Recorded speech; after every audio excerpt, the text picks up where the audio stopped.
Dice entonces el libro de Éxodo capítulo 20, el versículo 16: no des falso testimonio en contra de tu prójimo. Leámoslo una vez más: no des falso testimonio en contra de tu prójimo. Solamente eso leemos. Pueden sentarse, hermanos.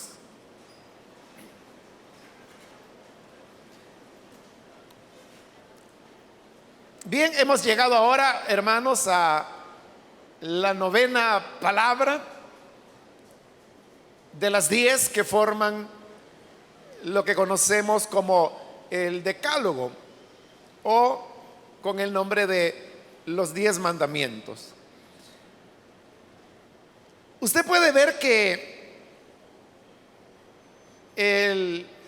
la palabra que hoy estamos considerando, no des falso testimonio en contra de tu prójimo, es algo que inmediatamente nos remite a lo que era la forma de ejercer justicia dentro del pueblo de Israel.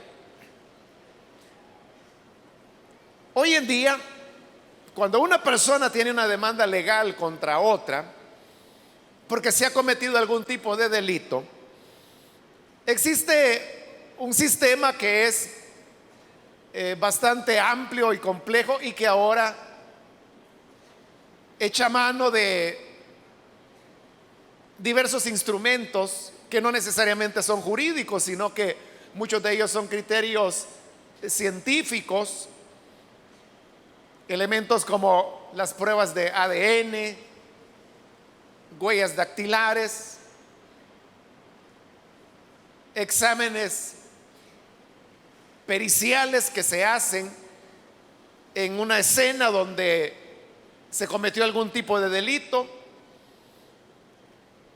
Las ciencias médicas, que desde su perspectiva, sobre todo de la medicina forense, trata de iluminar desde el punto de vista médico qué pudo haber ocurrido en determinadas circunstancias donde un ser humano salió herido o salió muerto. Y ya hablando propiamente de lo que es la manera de determinar la culpabilidad o inocencia de una persona,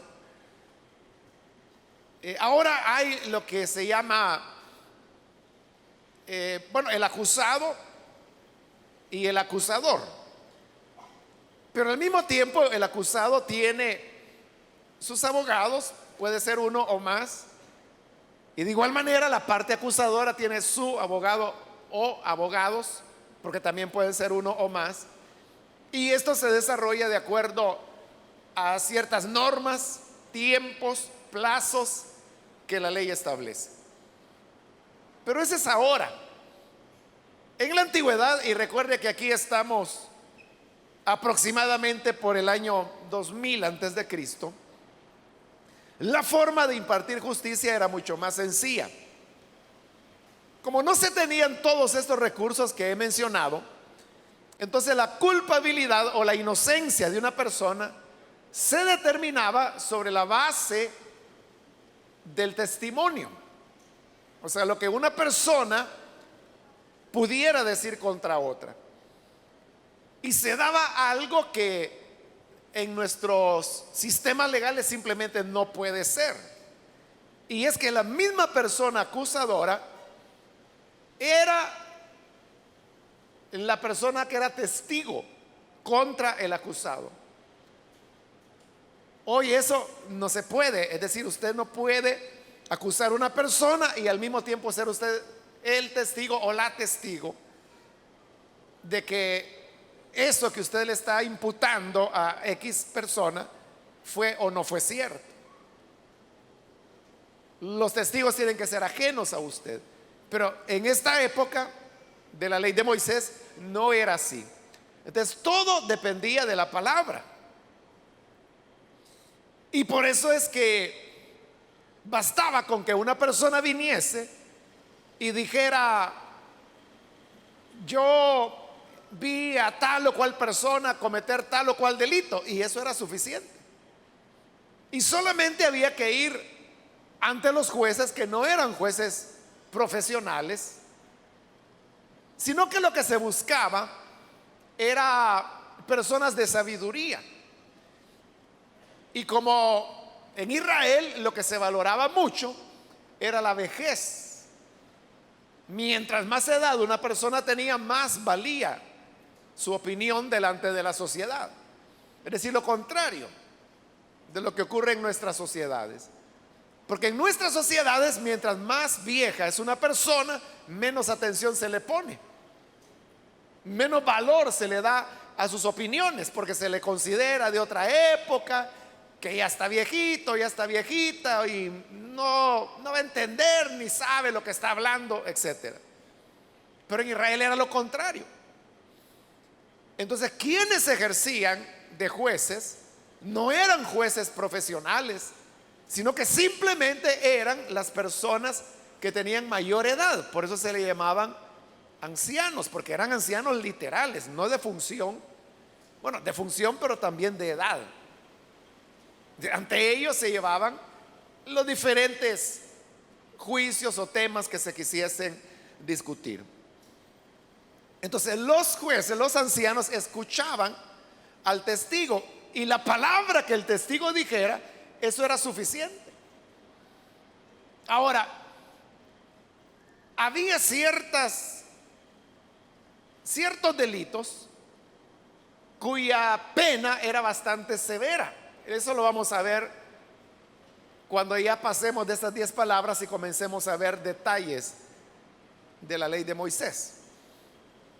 Entonces vamos a ver que habían ciertas faltas que, por ejemplo, la pena era la muerte. En esos casos no podía tomarse la decisión sobre la base de un solo testigo, sino que en ese caso la palabra de Dios decía que tenían que ser al menos 2 testigos. Un principio que Pablo retoma y que luego él lo plasma en sus cartas a los Corintios, donde les dice que una vez él va a llegar a visitarles nuevamente, pero les dice: en boca de 2 o 3 testigos constará todo asunto. Él ya sabía que le iban a llevar acusaciones, señalamientos, pero entonces Pablo se adelantaba a decir: todo se va a determinar sobre la base de 2 o 3 testigos. Entonces, eso que Pablo estaba pidiendo no era un invento de él, sino que es lo que la ley de Moisés establecía. Entonces, el mandamiento que hoy estamos considerando, que dice: no des falso testimonio en contra de tu prójimo, tenía que ver con que una persona no podía ser un testigo falso de algún hecho que hubiera ocurrido, porque todo el aparato de justicia se basaba en el testimonio, en la palabra, y eso podía incluso llevar a las personas a la muerte. Estamos aquí entonces ante un tema muy delicado, porque vea, todo lo que hemos visto en estas 10 palabras, todo eran elementos que tenían que ser juzgados sobre la base de la ley de Moisés, a través de los jueces. Si usted ve, por ejemplo, la primera palabra, que es cuando el Señor dijo: no tengas dioses de plata ni dioses de oro. Cuando Dios rechazaba otros ídolos, fíjese, la idolatría se castigaba con la pena de muerte. El hacer imágenes, la falta en guardar lo sagrado del nombre de Dios, el no pronunciar el nombre de Dios en vano, si se hacía, se consideraba blasfemia y la pena era la muerte. Luego estaba el tema del día de descanso, que también recuerde que en la misma época de Moisés se le aplicó la pena de muerte a un hombre precisamente por no guardar el día de descanso. Luego viene el tema de honrar a padre y madre, que también era pena de muerte para quien se comportara insolentemente con sus padres. El no matar, ya no se diga. El adulterio, pena de muerte. El robar, que también la ley establecía procedimientos para la restitución. Entonces vea, todos los mandamientos que hemos visto, las 8 palabras que ya vimos, ¿cómo se determinaba si alguien la había cumplido o la había roto? Si merecía una pena o no merecía pena. Que la mayor parte de ellos, usted ya vio que la pena era la muerte. ¿Cómo se determinaba? A través de testigos. Por eso es que la 9ª palabra es fundamental, es esencial. Porque al dar un falso testimonio se podía condenar al inocente. Y eso desbarataba por completo toda la forma de hacer justicia que había en Israel y de hacer cumplir el resto de palabras o de mandamientos que Dios había dado.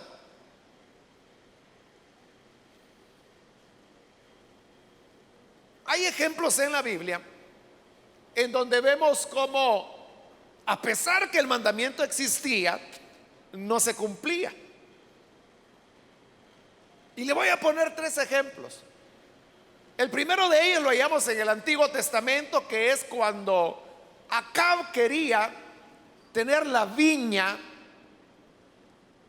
que estaba al lado de su palacio, porque él quería tenerlo como un jardín. Pero Nabot, quien era el dueño, él se negó a dársela porque era la herencia de sus padres, y de acuerdo a la palabra de Dios, no, la tierra no se podía vender a perpetuidad. Pero entonces Jezabel, la mujer de Acab, es la que va y contrata a algunos vagos que andaban por ahí, les ofreció dinero y le dijo: mire, ustedes digan que este hombre, o sea, Nabot, blasfemó. Y ellos dijeron: bueno, está bien, con tal de tener dinero lo hacemos. Entonces ellos van y dan falso testimonio, que es lo que está prohibiendo aquí. No des falso testimonio en contra de tu prójimo. Pero ellos fueron ante los jueces y mintieron y dieron falso testimonio y dijeron: nosotros oímos a este Nabot blasfemar. Y vino el otro vago y dijo: sí, yo también lo oí. Y vino otro vago y dijo: sí, yo también lo oí. Entonces los jueces dijeron: bueno, hay testigos, los 3 concuerdan, los 3 dicen que blasfemó. Entonces la ley de Moisés dice la pena de muerte. Entonces murió apedreado, porque era por lapidación que se ejecutaba la pena de muerte en Israel. Mataron a Nabot. Entonces vean, la vida de un hombre justo fue destruida por esas personas inescrupulosas que dieron falso testimonio.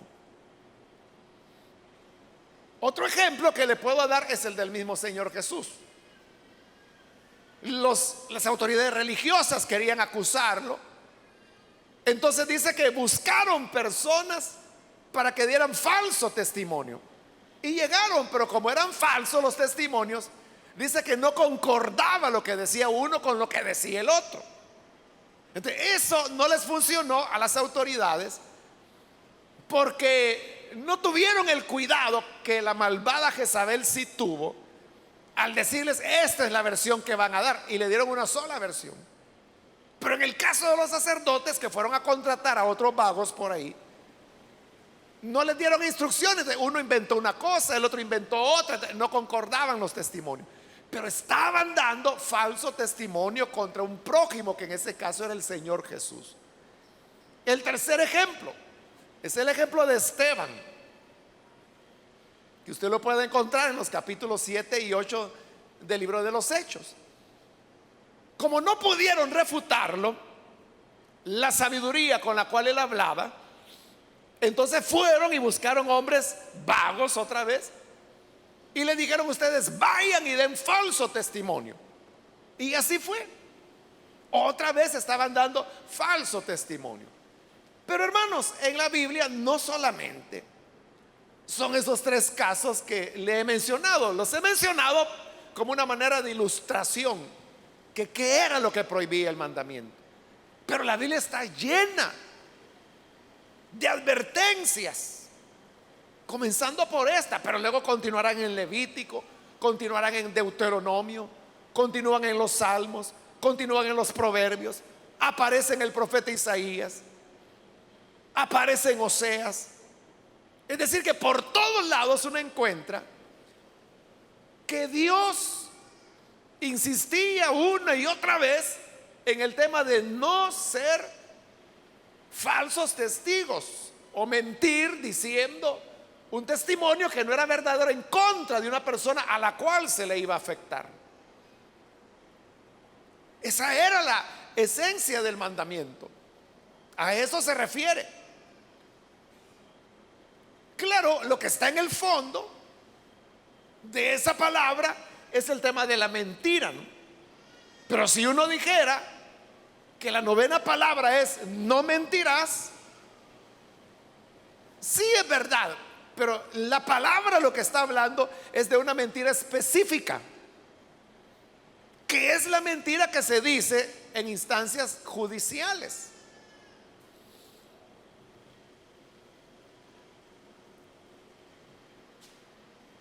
Uno puede, hermano, esta palabra extenderla al tema de la mentira en general, pero uno no tiene que perder de vista, eso ya sería una aplicación secundaria.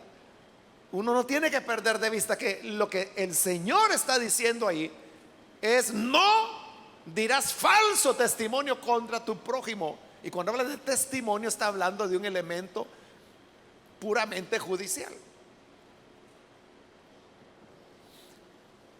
Por eso es que era tan importante. Y vea, el tema de impartir justicia en Israel era algo del día a día. Era algo que las personas lo tenían muy presente. Porque vea, voy a hacer una pregunta. Levanten la mano aquellos que alguna vez han estado en algún tribunal. Es decir, que usted ha podido estar presente en una sala donde se está desarrollando un juicio, donde hay una persona acusada, está la parte defensora, está la parte acusadora, hay un tribunal de conciencia, donde hay un juicio, como decimos popularmente. Levanten la mano los que han estado en una sala de juicio o de tribunal en alguna ocasión. Bueno, aquí hay algunos, no los voy a contar todos, pero apelando a ojo de buen cubero, yo diría que no hay ni 40 personas. Y aquí ya vemos más de 4,000. Entonces, vea, yo no levanté la mano porque nunca he estado. Sí, no, yo nunca he entrado, pero ni vacío, ¿verdad? Y mucho menos cuando se está realizando una audiencia. Nunca he estado. Nosotros, el tema de la impartición de justicia es algo que lo vemos así como muy lejano. Uno dice: sí, hay jueces, pero ¿a dónde están a saber, verdad? Pero en Israel no era así, porque se recuerda a dónde se realizaban los juicios en Israel. Era en las puertas de las ciudades, es decir, donde pasaba todo mundo todos los días. Usted lo puede ver bien claro en la historia de Ruth, que cuando Booz quería tomar como esposa a Ruth, redimirla, como había otro pariente que era más cercano, eso tenía que ser dilucidado por los jueces. Como él necesitaba a los jueces, ¿qué hizo? Fue a la puerta de la ciudad y ahí estaban los ancianos. Entonces les digo: bueno, aquí traigo este pariente que dice que él renuncia a redimir a Ruth la moabita. Entonces le dijeron, ¿de verdad renuncias? Sí, renuncio. Entonces perdiste el derecho. Ahora vos decís, ahora yo la voy a redimir. Y se hizo el procedimiento legal y así fue como él termina casándose con Ruth. Pero eso de decir que los jueces estaban en la puerta de la ciudad, no hay un equivalente, hermano, pero sería como decir que los juzgados se hacían en el mercado o en la parada de buses, algo así, ¿verdad? Donde toda la gente pasaba. La gente, si querían, se podían quedar ahí oyendo. Así era de transparente el manejo, pero todo giraba en torno al tema del testimonio, la palabra que las personas decían.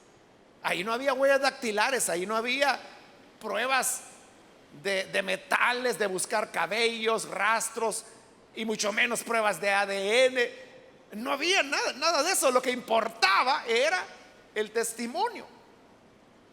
Y por eso es que era un elemento tan grave. Porque la vida de una persona o de varias podía depender del testimonio. Ahora, hermanos, nosotros nos encontramos ya en el siglo XXI. Y como le dije, hoy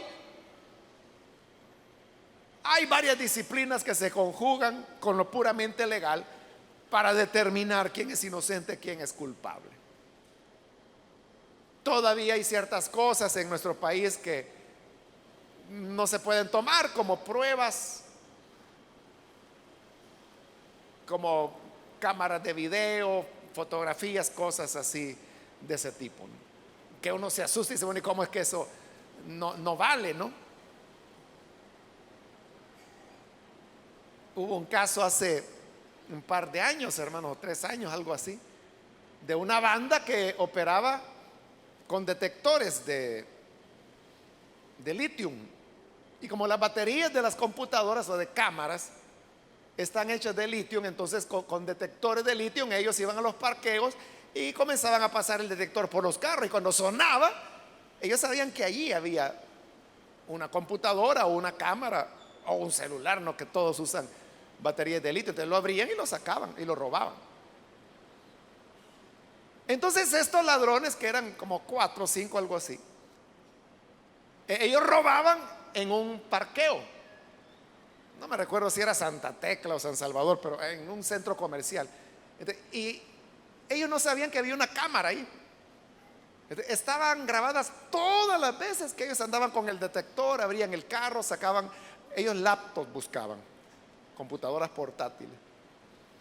Y cuando los capturan, como eso fue hace varios años, no me recuerdo bien, pero por decir algo, póngale que tenían como 20 computadoras personales en el lugar donde ellos supuestamente trabajaban. Fueron capturados y entonces llevaron las grabaciones de la cámara, y entonces la cámara ahí mostraba todas las veces cómo operaban, cómo detectaban, cómo abrían los carros, cómo sacaban. Y como usted sabe que esas cámaras están grabando y están poniendo hora, fecha, todo. Pero ¿qué ocurre? Vienen y van al juez y le presentan todos esos videos. Ahí estaban 20 laptops que ellos no tenían factura, no podían demostrar que eran de ellos. Y llegan ante el juez. Y cuando llegan ante el juez, ¿qué es lo primero que dice el juez? Las grabaciones de video no pueden ser elementos de prueba en El Salvador, porque nuestra ley no lo admite. Entonces, aunque la cámara y la grabación allí está mostrando a esas personas abriendo los carros y robando, eso no puede ser prueba, así que eso se desecha. Pero mire, señor juez, si usted es choco o qué. No, si yo veo bien, pero la ley no me permite aceptar eso. Se descarta esa prueba. Entonces viene, vaya. Entonces, señores, ¿cómo explican ustedes que tienen 20 laptops? Algo así, no me acuerdo el número exacto, pero algo así era la cantidad. Que nadie tiene, ¿verdad? 20 laptops. ¿Cómo es que ustedes tienen 20 laptops y no tienen factura de que demuestre que ustedes la compraron?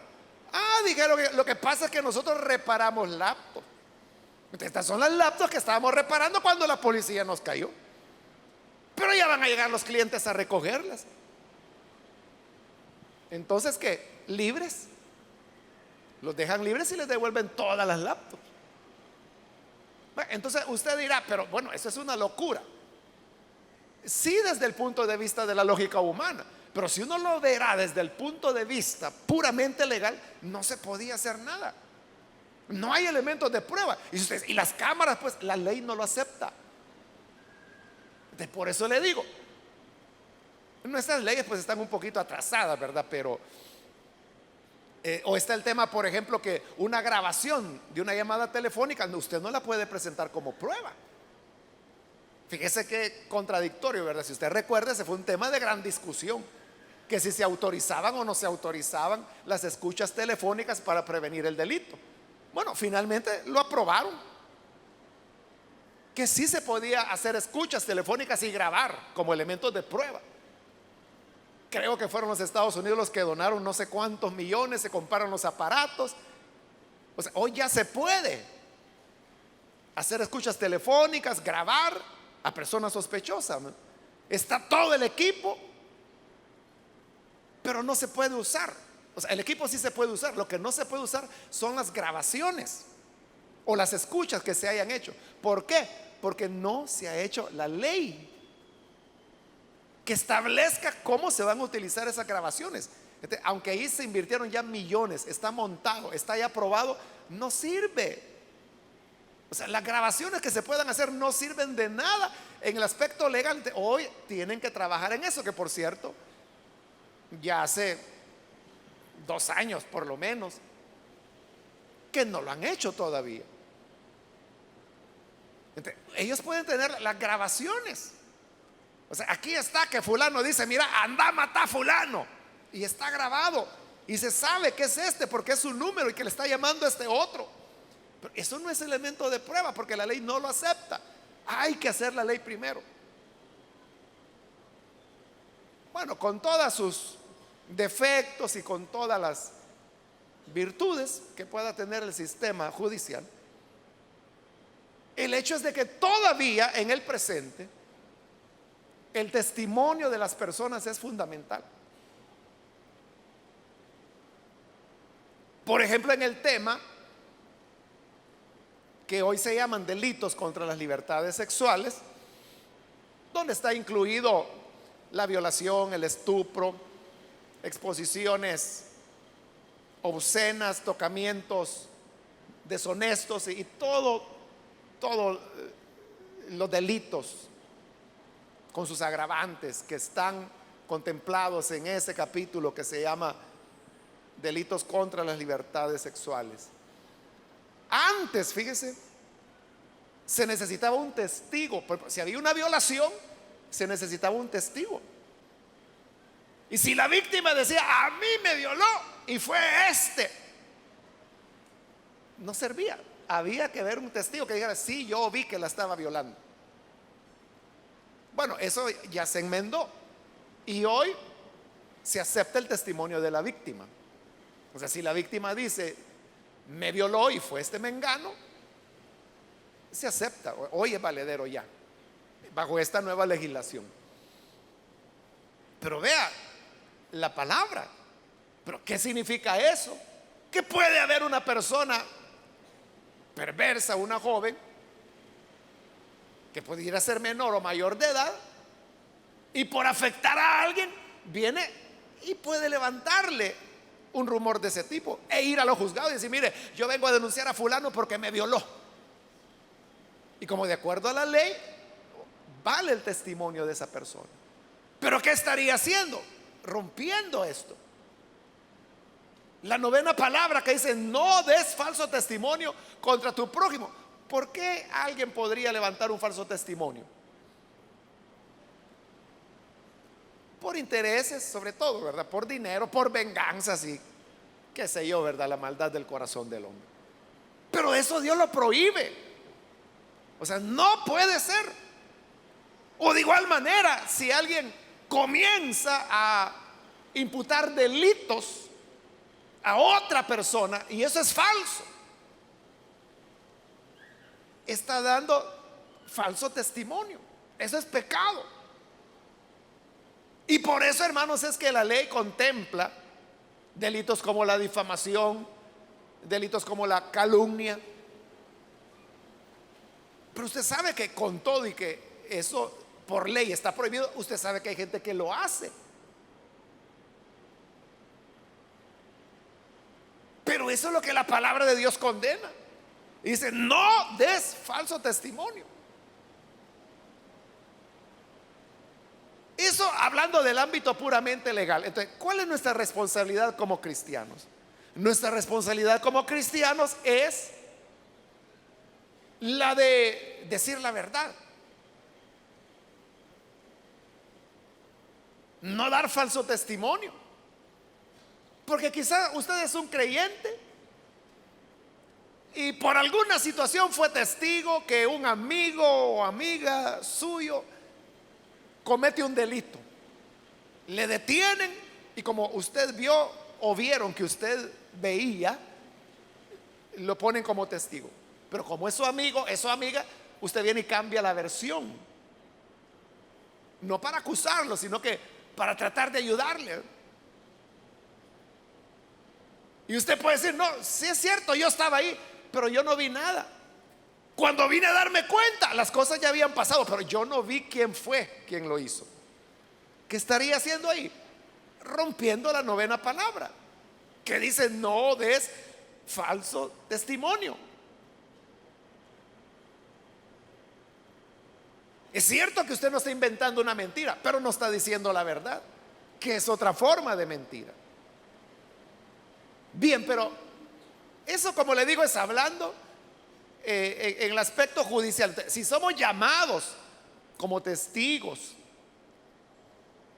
nuestra responsabilidad es testificar y decir la verdad, porque Dios abomina que se mienta. Porque pudiera quedar libre por una mentira el culpable, y por una mentira el inocente pudiera ser castigado.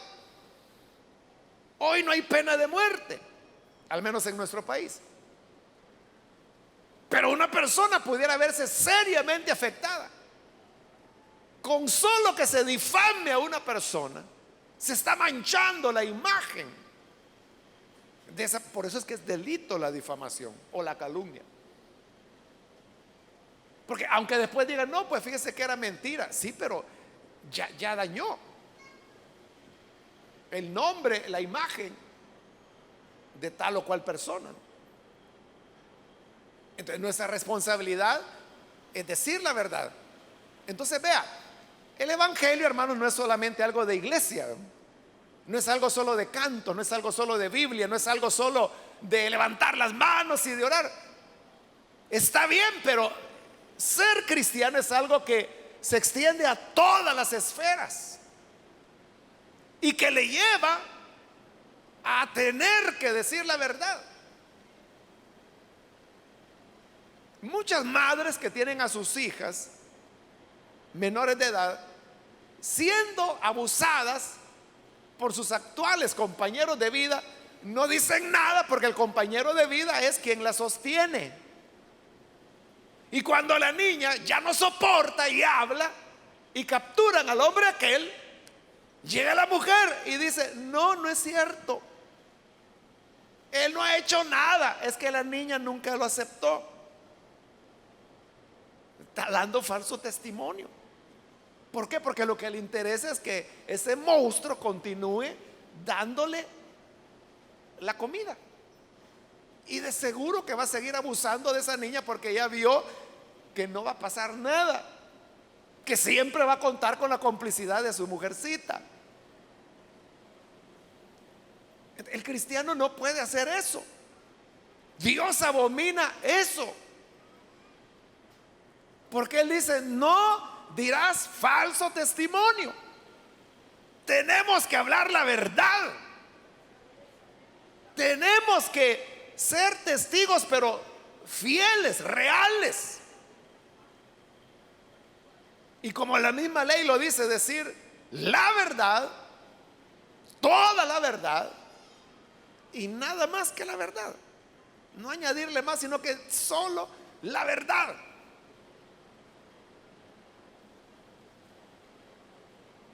Como le digo, eso hablando del aspecto puramente legal. Pero ahora vamos al tema de la iglesia. Porque en el Nuevo Testamento, cuando Pablo habla a la iglesia de Corinto, él mencionaba que había dentro de la iglesia también demandas, llamémoslas, que un hermano levantaba contra otro. Entonces el diácono venía y se iba donde el juez y le ponía una demanda a la hermana diaconisa. Ahí estaban los dos miembros de la iglesia peleando por algo que no se había hecho bien. Entonces viene Pablo y le dice, y no les da vergüenza que siendo iglesia, siendo creyentes, van y ante los incrédulos a demandarse el uno al otro. Para eso, decía Pablo, mejor que cada quien soporte el mal que le hicieron. Aunque lo mejor, decía él, es que sea la misma iglesia la que juzgue. Y es donde Pablo dice en 1 Corintios 6, o no saben que ustedes van a juzgar al mundo. Usted va a juzgar al mundo, hermano, porque somos iglesia del Señor. Entonces, un día, cuando el Señor venga y se establezca el juicio del gran trono, nosotros vamos a tener que juzgar. Y nos va a tocar juzgar a grandes personajes de la historia. Entonces dice Pablo, si van a juzgar al mundo, es más, dice que vamos a juzgar ángeles, es decir, los demonios que cayeron. Entonces, ahí vendrá el Señor y dirá, bueno, aquí traemos a este diablo. Y este ángel primero se rebeló contra la autoridad de Dios, y nos van a hacer todo el listado de lo que ese demonio hizo durante milenios. Y entonces, ya expuesto el caso, dirá el Señor, vaya, ahora tú, iglesia, júzgalo, determina lo que es justo para este demonio. Vamos a juzgar ángeles. Entonces Pablo dice, si vamos a juzgar al mundo, si vamos a juzgar a los ángeles, ¿cómo es que no podemos juzgar estas cosas pequeñas? Lo que él está llamando es que la iglesia, claro, la iglesia no tiene funciones judiciales de ninguna manera. La iglesia no puede enviar a la cárcel a nadie, ni sacar de la cárcel a nadie, sino que está hablando de dirimir ciertos casos que también no son delitos, porque uno no puede decir, fíjese, hermano, que al diácono se le pasó la mano y le pegó un balazo a un niño de la iglesia infantil. No, entonces tráiganlo y juzguémoslo nosotros, calladitas la boca. Entonces, vaya, hermano, si usted se arrepiente y le pide perdón a Dios, nos olvidamos del asunto. No se puede, porque ahí se ha cometido un delito. Ahí nuestra obligación es mandarlo a quien corresponde. Pero Pablo no está hablando de eso, de delito, está hablando de diferencias que a veces se dan dentro de la iglesia. ¿Cómo deben manejarse los conflictos o las desavenencias que haya dentro de la iglesia? O también se lo pongo, ¿cómo manejar los asuntos de pecado que se dan dentro de la iglesia? Bueno, en el Evangelio de Mateo, capítulo 18, Jesús explicó claramente los pasos que se debe dar cuando eso ocurre. Son 3 pasos. Entonces dice el Señor, si uno ve a un hermano pecar, ya sea que es un pecado moral o que es un elemento que podría motivar a otro a presentar una demanda, ¿qué es lo primero que debemos hacer? Dice el Señor, tú, o sea, yo, el que vi, tengo que ir y decirle a esa persona: hermano o hermana, vi esto o tal otra cosa, y eso es pecado, y por lo tanto yo vengo a animarle para que usted se arrepienta y cambie su manera de ser. Dice que tengo que hacerlo yo a solas con esa persona. Ese es el paso número 1. Pero ¿y nosotros qué hacemos, hermano? ¿Qué hace usted? O veámoslo así: ¿qué ha hecho usted cuando ve que algo no está bien? Cuando ve que un hermano o una hermana hizo algo indebido, algo incorrecto, o está en una situación de pecado, ¿qué hace? Usted fue y a solas le dijo: hermano, hermana, yo lo vi y le animo a que se arrepienta. ¿Lo hizo? ¿O lo que hizo usted fue comenzar a decir: mire, hermanita, no le vaya a decir a nadie, pero fíjese que yo vi al hermano fulano así y asá con la mengana? Y dice: no, no tenga pena, si yo sé que eso son cosas que escandalizan, no tenga pena, aquí queda entre nosotros. Pero inmediatamente va y le dice a otra en confianza: mire, no le vaya a decir a nadie, pero fíjese que dicen, que andan diciendo, y total de que eso comienza a ser una bola. Eso dijo Jesús que se hiciera.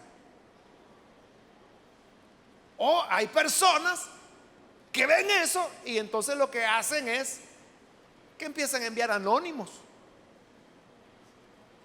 y ahí llegan cartas o llegan correos electrónicos,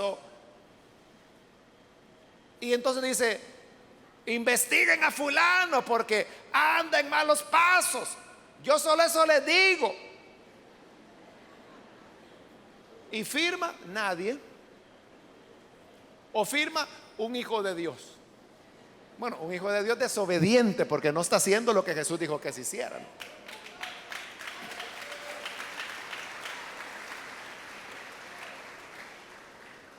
Entonces, eso, hermanos, es una manera incorrecta de proceder. Ahora, si usted fue y le exhortó y le dije: mire, yo lo vi hacer esto, y dice el Señor, si esa persona se arrepiente y le dice: mire, gracias, sí, hermano, Dios lo envió, yo creo que Dios permitió que usted me viera para sacarme de esa locura en que yo estaba, perdóneme. Entonces, cuando pide perdón, entonces dice el Señor: ganaste a tu hermano, problema resuelto y punto.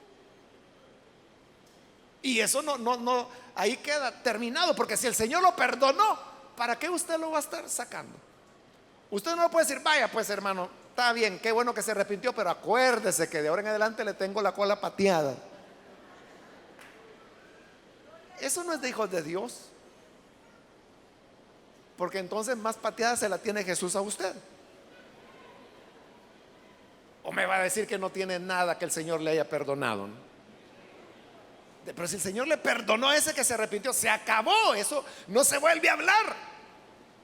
Y usted no lo puede venir a sacar más adelante, que quizás se molestó con esa persona y le digo: mire, yo porque no había querido decir nada, pero este fulano allá por 1976 hizo esto y lo otro, y total que echa a perder todo.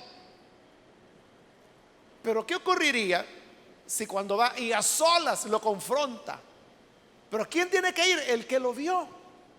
Porque a veces la gente dice: bueno, ¿y la iglesia por qué no hace nada? Porque la Biblia dice que es usted quien tiene que hacerlo. Es usted quien tiene que hacerlo. Y entonces los pastores están de adorno. No, están para decirle que es usted el que tiene que hacerlo.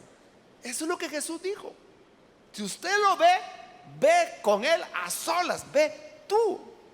Ahora, si en esa confrontación la persona viene y dice: mire, ¿usted quién es para venirme a decir nada? Vaya por allá, y mi vida es mi vida, y eso es mentira, es una calumnia. Pero usted sabe que es verdad. Entonces, ¿qué hace ante eso? Segundo paso, dijo el Señor: entonces usted debe tomar a 2 o 3 testigos. Entonces viene y junta a 2 o 3 hermanos, no los más chambrosos de la colonia, sino que los más maduros, los más espirituales. Y le dice: hermanos, fíjense que tal día ocurrió esto, que yo vi a tal hermano haciendo tal cosa. Yo ya hice lo que la Biblia dice, fui, lo confronté, pero él no quiso arrepentirse. Entonces, ahora la Biblia dice que tengo que ir otra vez y llevar a 2 testigos. Entonces, quiero invitarlos a ustedes para que sean testigos y escuchen lo que voy a hablar con él. Y entonces, lleva a los 2 testigos, que no son testigos que vieron lo que usted vio, son testigos de lo que se va a hablar. Entonces, usted llega de nuevo y le dice: hermano, aquí vengo otra vez, invité al hermano fulano y al hermano mengano para que sean testigos de la plática que vamos a tener. Y vengo por lo mismo que le hablé el otro día, que lo vi en esta y en esta situación. Usted dice que no es cierto, pero yo estoy completamente seguro que sí. Entonces, lo invito a que se arrepienta. Entonces, otra vez, si ahí la persona, ya porque hay 2 testigos, dice: bueno, sí, hermano, perdóneme, es que el otro día me enfadé y yo no quise entender que usted me quería ayudar, pero me arrepiento. Entonces, si él se arrepiente, asunto arreglado. Y tanto usted como los 2 testigos, ahí se acabó, porque lo que el Señor perdonó, ¿para qué lo va a andar divulgando? Pero ¿qué ocurre? Si él reacciona mal y le dice: otra vez viene ya, y lo peor que no viene solo, sino que viene con este par de metidos, se porta rebelde. Hoy usted ya tiene 2 testigos de la reacción de él. Como no quiso reaccionar, ahí viene ya paso 3. ¿Cuál es el paso 3? Dijo el Señor: dilo a la iglesia. Ahí sí, miren, ahí sí. Ahí sí, usted ya va a las autoridades de la iglesia, que pueden ser ancianos, pueden ser los pastores. Entonces va, pero ya no va solo, va con los testigos. Entonces llega y dice: hermano pastor, fíjese que, o hermano anciano, el hermano fulano tal día yo lo vi haciendo esto, hice lo que la Biblia dice, fui a solas personalmente, rechazó mi exhortación, seguí haciendo lo que la Biblia dice, llevé a mis 2 hermanos aquí presentes para que oyeran, fuimos, y aquí están ellos van a decir qué es lo que oyeron.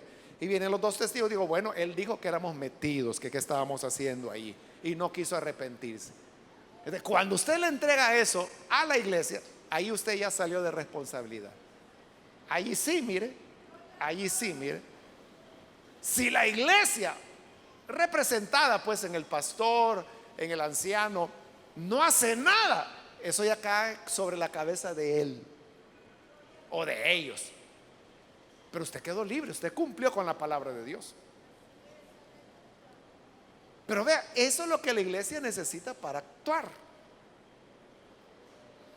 Creo que fue ayer, hermano, que un hermano me traía una queja contra otro hermano, pero utilizaba palabras: probablemente, parece ser, dicen. Y estas 3 palabras las decía a cada momento en su relato. Entonces yo le dije: mire, hermano, lo que usted me está diciendo le consta a usted. Y él me dijo: es que mire, aparentemente, no, yo no estoy hablando que si aparece o que la gente dice, a usted le consta. No, me dijo. Entonces vaya a traer a la gente que le consta. Como eso creo que fue ayer o antier a lo sumo. No ha aparecido, quiera Dios que aparezca, porque dijo que sabía quién es la gente que sí ha visto directamente. Pero uno no puede actuar sobre esa base. ¿Por qué? Porque entonces pueden inventar una calumnia en contra suya y uno la puede seguir. Pero cuando ya la cosa es seria y está el testigo que vio y están los testigos de la confrontación que resultó fallida, entonces uno ya tiene que apoyarse. Eso es lo responsable. Eso es lo responsable. Entonces, no se trata de perjudicar a nadie. No se trata de volarle la cabeza a nadie. Y eso me recuerda de otro hermano que, mire, habían tantas evidencias contra él, él estaba topado contra la pared.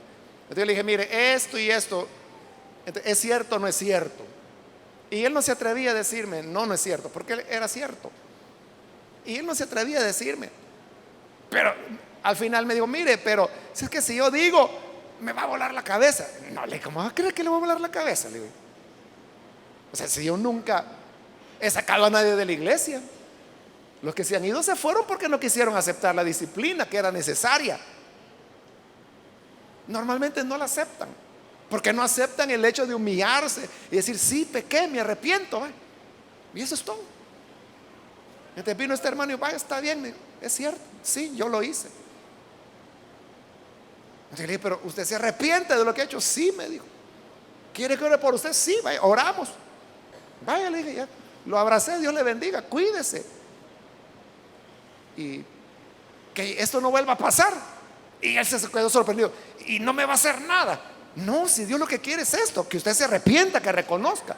Ya lo hizo, ¿qué le voy a hacer yo? Y punto, ya. Se acabó.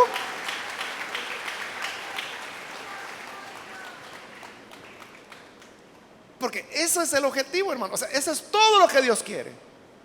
Que nosotros seamos honestos, nos humillemos delante de Él. Entonces, esos son los 3 pasos que Jesús ordenó. O sea, no es cuestión de andar chambreando, no es cuestión de andarle contando a medio mundo y después decir, fíjese que yo mandé ya como 5 anónimos, voy mandando a la iglesia y no hacen nada, entonces consienten el pecado, quizás iguales son ellos. Es que mire, los anónimos ni los leemos, porque un anónimo no tiene valor. O la gente que llega diciendo, mire esto, pero no diga que yo fui, no, entonces mejor no diga nada.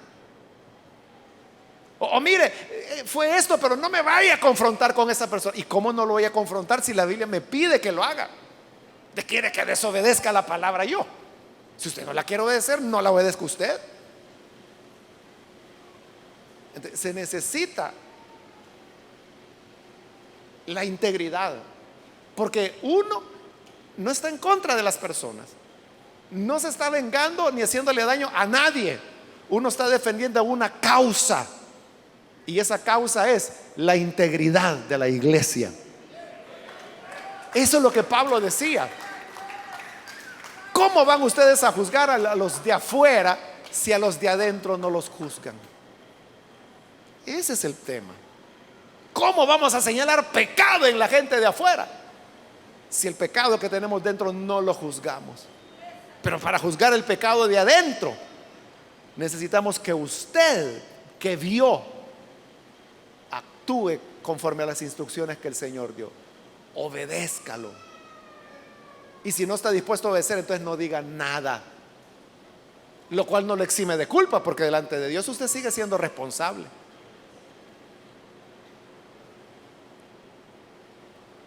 Entonces, que Dios nos ayude y que en medio de esta integridad recordemos que no debemos dar falso testimonio contra nuestro prójimo, sino que hablar siempre la verdad, porque esa es la base de todo. Amén. Vamos a orar, hermanos. A usted que nos ve por televisión, también le invito para que crea en el Señor, abra su corazón a Él, únase con nosotros en esta oración. Padre, gracias te damos por las personas que aquí, a través de televisión o a través de radio, escuchan.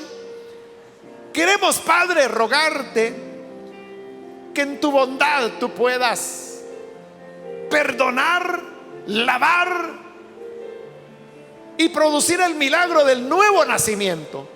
Y ayúdanos a nosotros como hijos e hijas tuyos el poder vivir en una completa integridad. Guárdanos de dar falso testimonio, y también guárdanos, Señor, de tratar mal una situación que debe ser juzgada por la iglesia.